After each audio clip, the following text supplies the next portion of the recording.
이제 미가서 오게 됐는데요.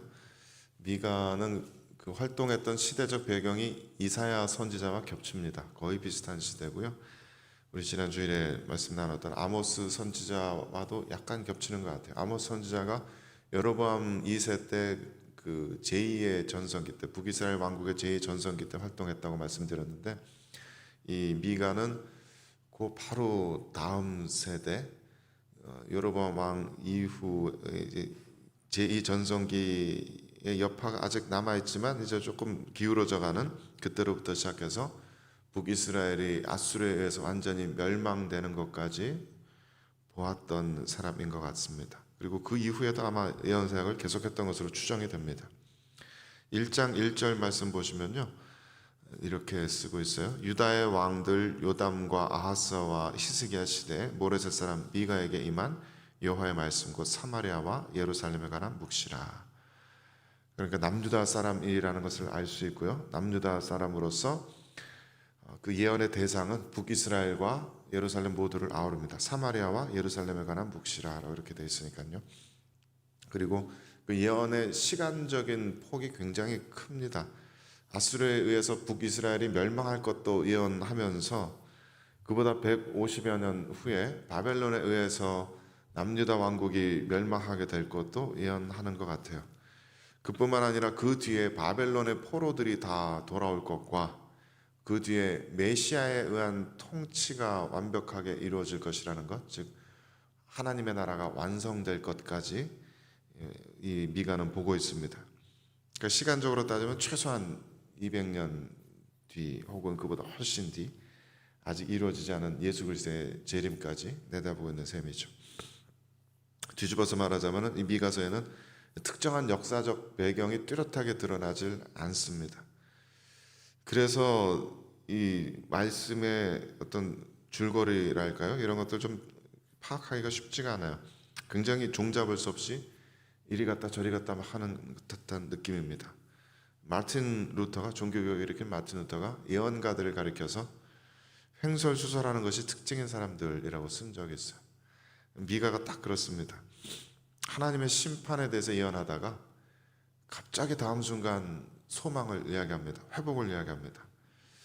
이 북이스라엘에 대해서 얘기하다가 갑자기 다음 순간 바벨론 얘기가 나오고요. 그러니까 주의 깊게 읽지 않으면 지금 이 예언자가 무슨 말을 하는지, 좋은 말 하는 건지 나쁜 말 하는 건지도 따라가기가 쉽지가 않을 정도입니다. 그만큼 심판의 메시지, 구원의 메시지를 번갈아 가면서 열정적으로 선포하고 있어요. 그래서 앞부분에 특히 이렇게 이스라엘 민족 전체의 죄악상을 지목해서 지적하고 있는데, 그 죄목들이 굉장히 실제적이고 현실적인 죄악상들입니다. 한 6가지 정도를 압축해보면요, 첫 번째, 우상숭배를 일삼았다는 것, 모든 선지자들이 다 지적하는 죄악이죠. 두 번째는 예언자들이, 선지자들이 거짓 예언을 남발했다는 것, 하나님의 말씀을 함부로 잘못 대언했다는 것이죠. 그리고 세 번째는 사회 유력 계층이, 힘 있는 계층이 약자들의 토지와 집을 함부로 빼앗는 일이 빈번했다는 것. 그 다음에는 역시 정치적 지도자들이 악한 음모를 꾸미고 실행하는 데 앞장섰다는 것. 그 다음에는 상거래할 때 속임수가 사기치는 일이 난무했다는 것. 그 다음에는 가족 간의 도리와 미풍양속이 실종되었다는 것. 대략 이 6가지로 정리가 됩니다. 앞에 우상숭배와 거짓 예언자들의 죄악을 빼면 모두 사회 속에 나타난 불의의 문제죠. 도덕과 윤리의 관계된 문제입니다. 냉정하게 보면 지금 우리 세대를 향한 말씀이라고 해도 전혀 이상할 게 없고요.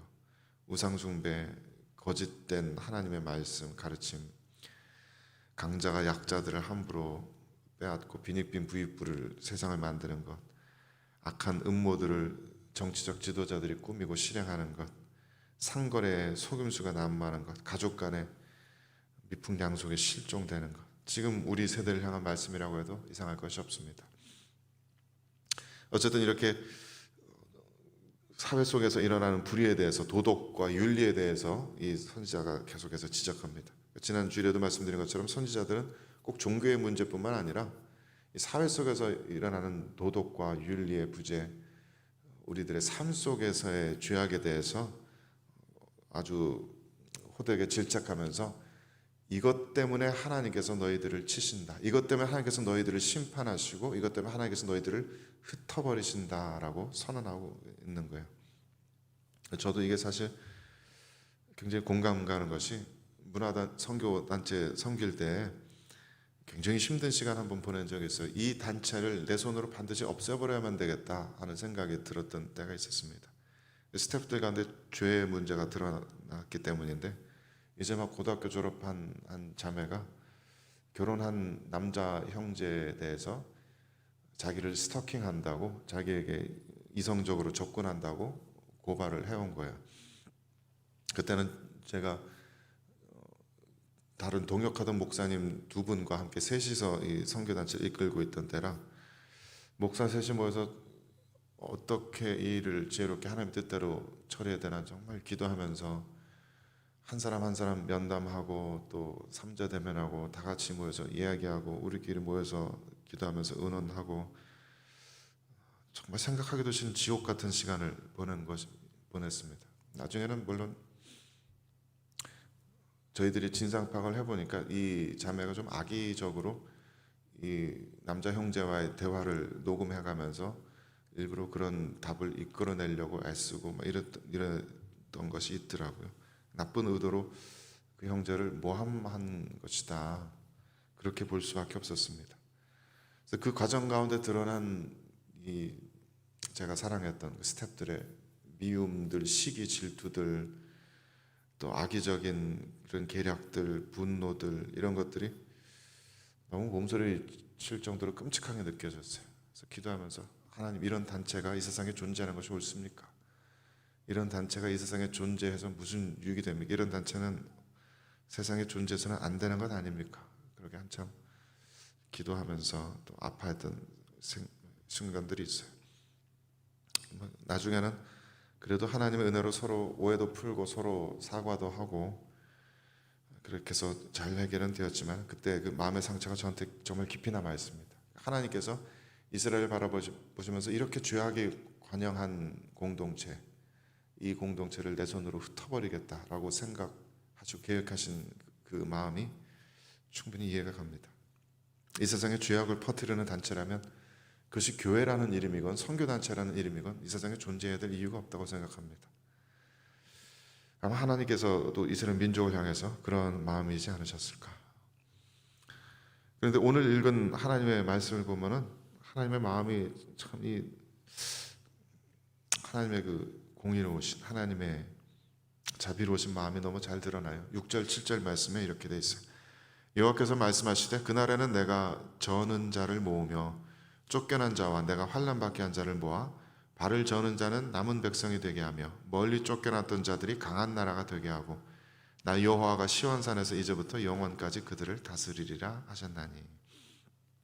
하나님께서 언젠가는 그 이스라엘 민족을 다시 회복시키시고 하나님 나라의 공동체를 계속해서 이끌어 가시겠다라고 선언하시는데 그 구성원들이 새롭게 하나님께서 택하신 좀 더 착하고 성실하고 이런 사람들이 아니라 과거에 죄 짓고 쫓겨났던 그 사람들을 다시 불러 모으시겠다는 거예요. 그 다리 저는 절름발이 같은 사람들, 그러니까 구약 성경에 보면 율법에 보면 하나님의 성회에 들어갈 수 없는 사람들, 그런 사람들 다시 데려다가 그들로 하여금 렘넌트, 남은 자들이 되게 하겠다.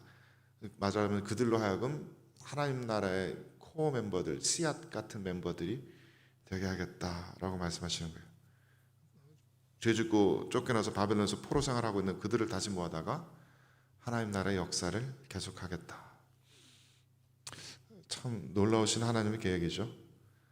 죄짓고 에덴 동산에서 쫓겨난 인류가 결국에는 온 땅을 죄악으로 관영하게 했잖아요. 그래서 하나님께서 물로 심판하시고 온 세상을 깨끗이 씻어내셨지만 거기서 남은 자들 노아의 후손을 가지고 새로운 인류의 역사를 일으키신 것과 비슷합니다. 또 죄짓고 이렇게 팔레스타인 약속의 땅에서 또 쫓겨났지만 마음으로 하나님께 돌아온 그 한 줌 사람들 통해서 다시 하나님의 성전을 바라보며 돌아온 5만 명 사람들을 가지고 하나님 나라를 다시 시작하신다는 그런 말씀이에요. 어제 읽은 말씀도 생각나는데 요나 이야기 우리 읽었죠. 하나님의 말씀에 불순종해서 하나님으로부터 도망치려고 하나님의 얼굴을 피해서 다시스까지 도망하려 했던 요나가 결국 내려가다 못해 산들의 뿌리까지 스올의 뱃속까지 내려갔는데 하나님께서는 거기서부터 요나를 끄집어내셔서 요나에게 다시 소명을 맡기시고 다시 하나님의 일을 감당하게 하십니다. 그것이 하나님께서 우리들을 다루시는 방식입니다. 스가랴서 13장 8절 9절 말씀에도 이렇게 되어 있어요. 여호와가 말하노라 이 온 땅에서 3분의 2는 멸망하고 3분의 1은 거기 남으리니 내가 그 3분의 1을 불 가운데 던져 은같이 연단하며 금같이 시험할 것이라. 그들이 내 이름을 부르리니 내가 들을 것이며 나는 말하기를 이는 내 백성이라 할 것이요 그들은 말하기를 여호와는 내 하나님이시라 하리라. 남는 백성들은 3분의 1밖에 없을 텐데 그 3분의 1 백성도 하나님께서 연단하신다고 합니다. 불 속에 넣었다가 끄집어내서 찬물 속에 넣었다가 망치질하고 또 불 속에 넣고 또 끄집어내고 그런 일을 계속 반복하셔서 그들을 은같이 연단하며 금같이 시험할 것이다. 그리고 나서야 이들이 내 이름을 부를 때 내가 그들의 하나님이 될 것이다. 저는 이 하나님의 계획이 참 너무 아름답고 멋지다고 생각해요. 하나님께서 최종적으로 완성하실 그 나라의 백성들은 죄를 모르는 사람들이 아니에요. 에덴 동산의 그 천진난만한 최초 인류같이 단 한 번의 유혹에 그냥 쉽게 넘어지는 그런 천진난만한 사람들이 아니에요. 완성될 하나님 나라의 백성들은 죄를 잘 아는 사람들입니다. 죄의 파괴력을 잘 알고 그 스스로도 죄악에 깊이 빠져보았던 사람입니다. 실수하였고 실패하였고 넘어졌고 절망했던 사람입니다. 하나님께 불순종하였고 하나님께 도망치려 애써보았고 그래서 결코 온전하지 못한 완벽하지 못한 삶을 살았던 절름발이 같은 이들입니다. 쫓겨난 자들이고 하나님께서 친히 환난 받게 한 그런 자들입니다. 그리고 그 가운데서 다시 일어난 사람들이에요. 그럼에도 불구하고 다시 하나님의 이름을 부르는 사람들이고 그래서 자신의 죄성을 너무나 뼈아프게 깨닫고 스스로에게 자긍할 수 없는 사람입니다. 내가 의롭다라고 스스로 교만하게 말하지 못하는 사람들입니다. 자신의 죄성을 뿌리 깊이 이해하기 때문에 다른 사람들의 죄성도 깊이 이해하고 다른 이들의 시험받는 것을 악한 것을 불쌍히 여길 줄 아는 사람들입니다. 그러니까 우리가 신앙생활하면서 넘어지는 것, 실수하고 실패하고 절망하고 환난당하고 고통당한 이런 것들이 그게 중요한 것이 아니라 거기서 다시 일어나서 다시 사랑할 수 있는가, 다시 순종할 수 있는가, 다시 힘을 낼 수 있는가, 그게 중요한 것입니다. 이 소선지서 시작하면서 초반부에 말씀드린 것처럼 소선지서 12권을 한 권의 책으로 보는 이론이 있어요. 그렇게 이 소선지서 전체 구조를 따져보면 그 한가운데 미가서가 있습니다. 즉 이 소선지서의 주제가 바로 소선지서 12권의 주제가 미가에 담겨 있다는 얘기예요. 그 미가를 구조적으로 따져보면 미가의 한가운데 핵심이 되는 구절은 내일 읽을 6장 8절 말씀입니다. 사람아 주께서 선한 것이 무엇임을 내게 보이셨나니 여호와께서 내게 구하시는 것은 오직 정의를 행하며 인자를 사랑하며 겸손하게 내 하나님과 함께 행하는 것이 아니냐. 어떤 이는 그렇게 말합니다. 구약의 율법을 아모스가 정의와 공의라고 압축시켜 놓았다면 미가는 그것을 정의와 인자와 겸손 세 가지로 압축시켜 놓은 것이다. 정의만 있어서는 안 되고 거기에 인자, 헤세드가 필요합니다. 미가는 하나 덧붙여서 거기에 겸손이 필요하다고 얘기하는 거예요. 그 겸손은 꾸며낸 이런 겸손이 아니라 내가 정말 하나님께 불순종했던 자입니다. 내가 부족한 자이고 실패하고 패배했던 죄인입니다라는 것을 자각하는 그런 겸손입니다. 결코 스스로 자긍할 수 없는 저는 한낱 용서받은 죄인에 불과합니다라는 그런 겸손입니다. 하나님께서는 그런 이들 모아서 다리 저는 자들, 쫓겨난 자들, broken heart를 가진 이들 모아서 강한 나라로 만드시려고 합니다. 그 하나님의 말씀을 깊이 생각해 보실 수 있게 되길 바랍니다.